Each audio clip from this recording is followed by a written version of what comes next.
Produce oxytocin, and therefore kindness can be said to be cardioprotective.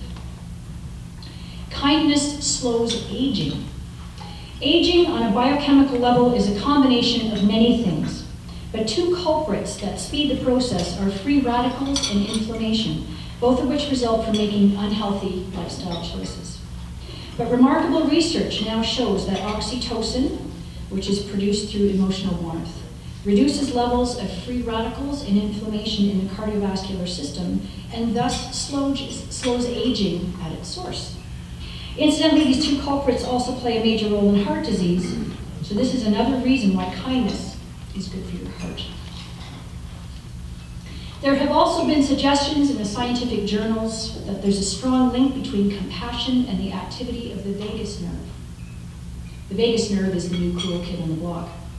The vagus nerve, in addition to regulating the heart rate, also controls inflammation levels in the body in what is known as the inflammatory reflex. One study that used the Tibetan Buddhist loving-kindness meditation found that kindness and compassion indeed did reduce inflammation in the body, most likely due to its effects on the vagus nerve. Now, the vagus nerve is something that runs from our brain down through our neck into the top of our stomach.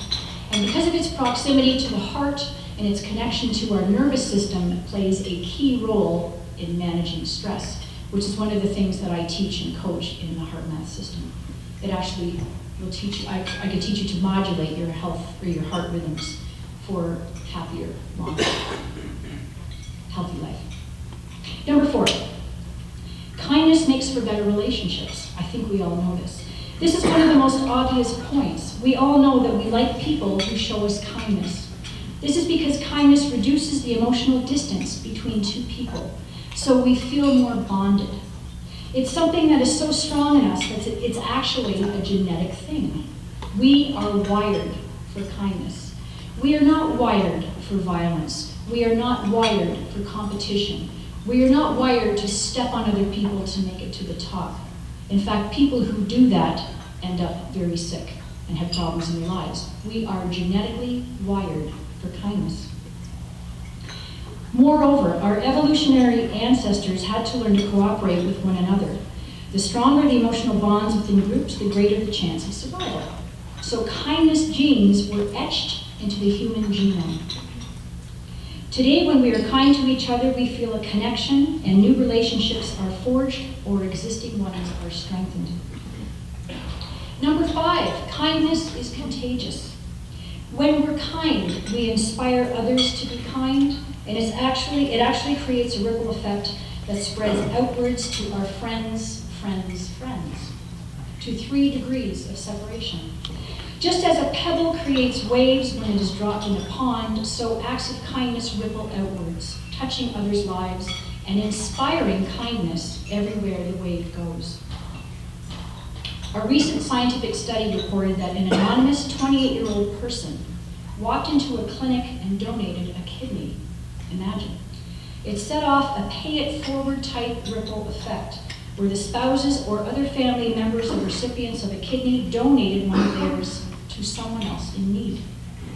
This domino effect, as it was called in the New England Journal of Medicine report, spanned the length and breadth of the United States of America, where 10 people received a new kidney as a consequence of that one anonymous donor, that one act of kindness.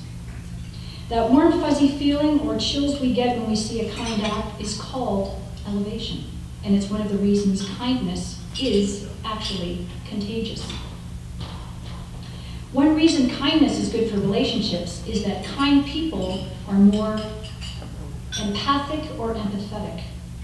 Duke University professor Scott Hertel found that more selfless people have more activity in the posterior, superior temporal cortex, that part of the brain associated with taking someone else's perspective and understanding their actions. These skills are key in relationships, where feeling seen and understood is part of the glue that holds people together. When we're kind, we show someone that they mean something to us.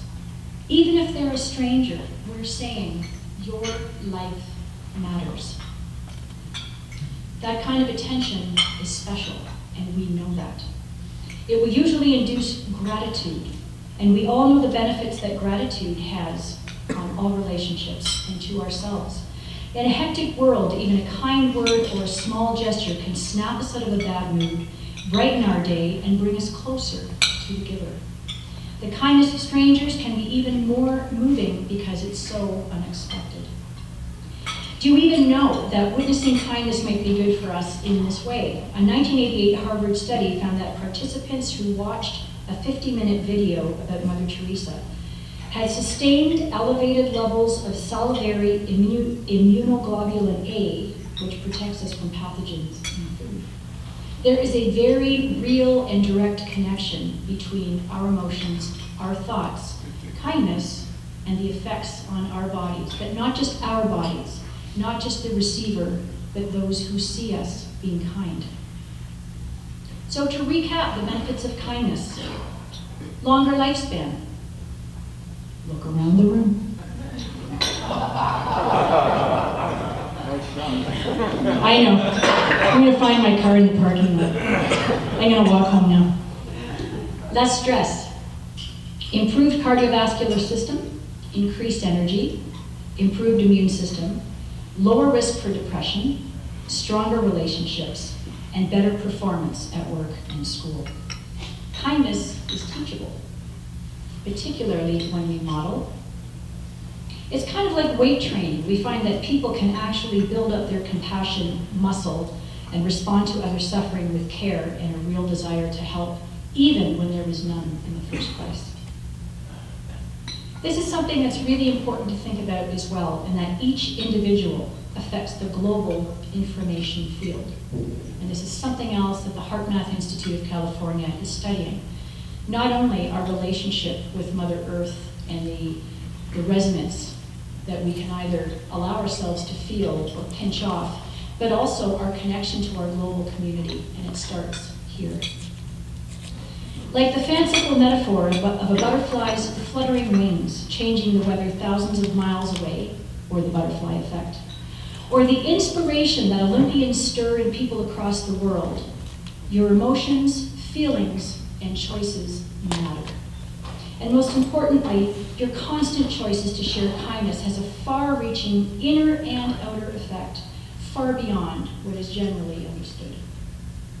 We all have the responsibility to love and support ourselves, among ourselves, and our brothers and sisters in our communities, as well as around the world. We are our brother's keepers. We are all connected. We are all one. Many of us don't realize it, but when one of us is down, we are all down. We are here for a purpose, and without love, there is no purpose. Kindness is the vehicle for love. Not only can kindness benefit those around us, but it goes a long way to healing our troubled planet.